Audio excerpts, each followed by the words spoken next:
ሲያስፈራ የነበረው እጅግ ዓለምን ሲያስጨንቅ የነበረው የኢራንና የአሜሪካ ውዝግብ ከድርድር አልፎ ከጠረጴዛ ውይይት ተሻግሮ ከተለያዩ መግለጫዎችና ስብሰባዎች አልፎ ግጭቱ ተጀምሯል።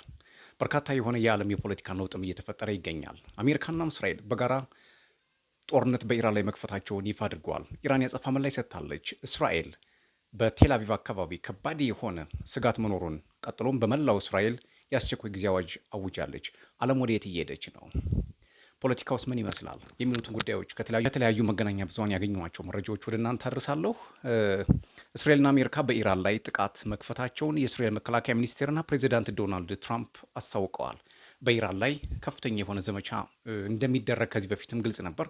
አሁን ውጥረቱ፣ የቃላት ጦርነቱ፣ ውዝግቡ፣ የጠረጴዛ ድርድሩ አልቆ ወደ አፈሙዝ መማዘዝ ላይ ደርሰዋል። ግጭቱ በቀጠናው ላይ እንዳይስፋፋ ዩናይትድ ኪንግደም ከባድ የሆነ ስጋት አለብኝ ብላለች። አሜሪካና እስራኤል ኢራን ላይ የፈጸሙትን ጥቃት ተከትሎ ዩኬ ክስተቱ ወደ ሰፊ ቀጠናዊ ግጭት እንዲሸጋገር እንደማትፈልግ ስጋቷን አስቀምጣለች። በመካከለኛው ምስራቅ የሚገኙ አጋሮቹን ደህንነት የመጠበቅ ለረዥም ጊዜ የቆየ ኃላፊነት እንዳለበት ያሳወቀው የዩኬ መንግስት በቀጠናው ላይ የሚደረገውን እያንዳንዱ ነገር እየተከታተልኩ ነው ሲል መግለጫ አውጥቷል። የኢራንና የአሜሪካ ግጭት በሁለቱ ሀገራት መካከል ብቻም የሚቆም አይደለም፣ ቀጠናውን የሚያዳርስ ነው። የተለያዩ የዓለም ሀገራት በሁኔታው ላይ እጃቸውን እያስገቡ ይገኛሉ። ቶሎ መርገብ እንዳለበትም መግለጫዎች እየወጡ ነው። ኳታር ጥቃት ደርሶብኛል እያለች ነው።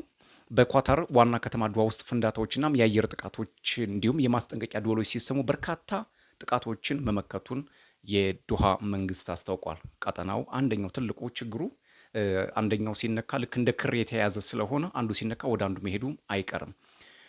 የኳታር መከላከያ ሚኒስቴር የአገሪቱን ግዛት ኢላማ ያደረጉ በርካታ ጥቃቶችን በተሳካ ሁኔታ መመከት መቻሉን እንደገለጸ የመንግስት መገናኛ ብዙሃን ዘግበዋል። አንድ የኳታር ባለስልጣን ከኢራን በኩል የተሰነዘረውን ጥቃት የአሜሪካ ስሪት በሆነው ፓትሪዮት ጸረ ሚሳይል አማካኝነት ለማክሸፍ መቻላቸውን ለፈረንሳይ ዜና ወኪል ኤኤፍፒ ነው የተናገሩት። ኳታር በፋርስ ባህረ ሰላጤ ሀገራት ውስጥ አሜሪካ ካሏት ወታደራዊ ሰፈሮች መካከል ትልቁ የሆነው አል ኦዴይድ የአየር ኃይል ሰፈርም እንደሚገኝበት ይታወቃል። አሜሪካና ኢራን በእስራኤል ላይ ጥቃት መክፈታቸውን ተከትሎ ኢራን ባጸፋው ከእስራኤል በተጨማሪ በባህረ ሰላጤው የአሜሪካ አጋሮች ላይ ጥቃት እየፈጸመች መሆኑን አስታውቃለች። የተባበሩት አረብ ኤሚሬቶች መንግስት የዜና ወኪል እንደዘገበው ኢራን በርካታ ሚሳኤሎችን ወደ ግዛቲቱ ከተኮሰች በኋላ በዋና ከተማዋ አቡዳቢ ቢያንስ አንድ ሰው ህይወቱ ማለፉ ተሰምቷል። ከተተኮሱት ሚሳኤሎች መካከል ብዙዎቹ እንዲከሽፉ በመደረጋቸው ጉዳት አለማድረሳቸውን የዜና ወኪሉ አክሎ ዘግቧል። የፈረንሳይ ዜና ወኪል ኤፍፒ በባህሬን ዋና ከተማ ፍንዳታ መሰማቱንም ግልጽ አድርጓል። የባህሬን ሀገር ውስጥ ሚኒስትር በኤክስ ገጻቸው ላይ ማስጠንቀቂያ ማስተላለፋቸውንም ይፋ አድርገዋል። ሚኒስትሩ ዜጎች እንዲረጋጉና በአቅራቢዎች ወደሚገኙ የደህንነት መጠለያ ካምፖች እንዲገቡም አሳስበዋል። ትራምፕ ለኢራናውያን መንግስታቸውን እንዲያወርዱ ጥሪ ማቅረባቸውም አንደኛው ውጤት ይሄ ነው የጦርነቱ። ከዚህ በፊት የነበረው የዶናልድ ትራምፕ ትልቁ ዓላማም ሪጂም ቼንጅ ወይም ደግሞ የመንግስት ለውጥ ማምጣት ነው።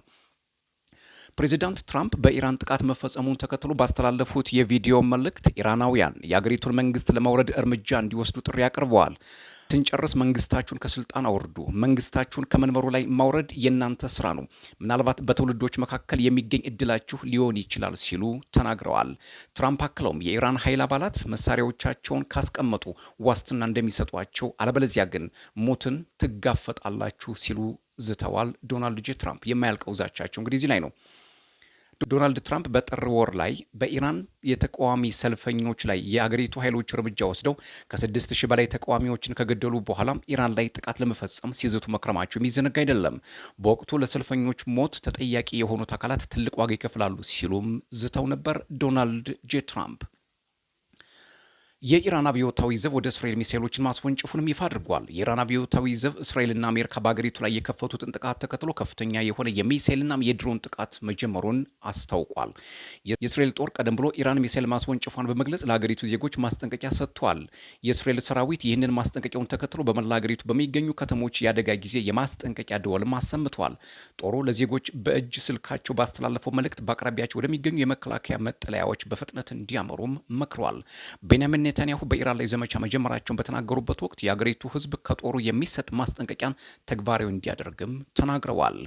የእስራኤል ጠቅላይ ሚኒስትር ቤንያሚን ኔታንያሁ በኢራን ውስጥ ያለው ሽብርተኛ አገዛዝ የሚያስከትለውን የህልውና ስጋት ለማስወገድ ዘመቻው ተጀምሯል ብለዋል። ለ47 ዓመታት የአያቶላህ አገዛዝ ሞት ለእስራኤል ሞት ለአሜሪካ እያለ ሲጮህ ነበር ያሉት የእስራኤል ጠቅላይ ሚኒስትር ቤንያሚን ኔታንያሁ ዶናልድ ትራምፕ ታላቁ ጓደኛችን በማለት ለታሪካዊው አመራራቸው አመሰግናለሁ ሲሉ አድናቆት አጉርፈውላቸዋል። አገራቸው ከአሜሪካ ጋር በመሆን በኢራን ላይ ጥቃት መክፈቷን ተከትሎ በሰጡት መግለጫም የኢራን መንግስት ደማችንን አፍሷል፣ ብዙ አሜሪካውያንን ገድሏል፣ እናም የራሱን ሕዝብ ጨፍጭፏል ሲሉ በመግለጫቸው ላይ ወንጅለውታል። ይህ ገዳይ የሽብርተኛ አገዛዝ መላውን የሰው ልጅ አደጋ ላይ የሚጥል የኒውክሌር ጦር መሳሪያ መታጠቅ የለበትም በማለት የአሜሪካናም እስራኤል የጋራ ዘመቻም የኢራን ሕዝብ እጣ ፈንታቸውን ራሳቸው እንዲወስኑ መንገድ እንደሚጠርግም ተናግረዋል። ኢራን ሕዝብ የአምባገነን ቀንበርን የሚያስወግድበትና ነጻና ሰላማዊ ኢራንን የሚመሰረትበት ጊዜ ቅርብ መሆኑን በዚሁ መግለጫቸው ላይ ተናግረዋል። ኔታንያሁ ጠቅላይ ሚኒስትር ቤንያሚን ኔታንያሁ የሀገራቸው ህዝብ ከወታደራዊ አዛዦች የሚሰጠውን መመሪያ እንዲያከብርም ጥሪ አቅርበዋል። ከኢራን የተተኮሱ ሚሳኤሎች ወደ እስራኤል እያመሩ መሆኑ መታወቁም የእስራኤል ጦር አስታውቋል። የሀገሪቱ መከላከያ ኃይል ህዝቡ ከመንግስት የሚሰጥ ትዕዛዝ እንዲከተልም ይፋ አድርጓል። በኢራን መገናኛ ብዙሃን ላይ የሳይበር ጥቃት መፈጸሙም ተነግሯል።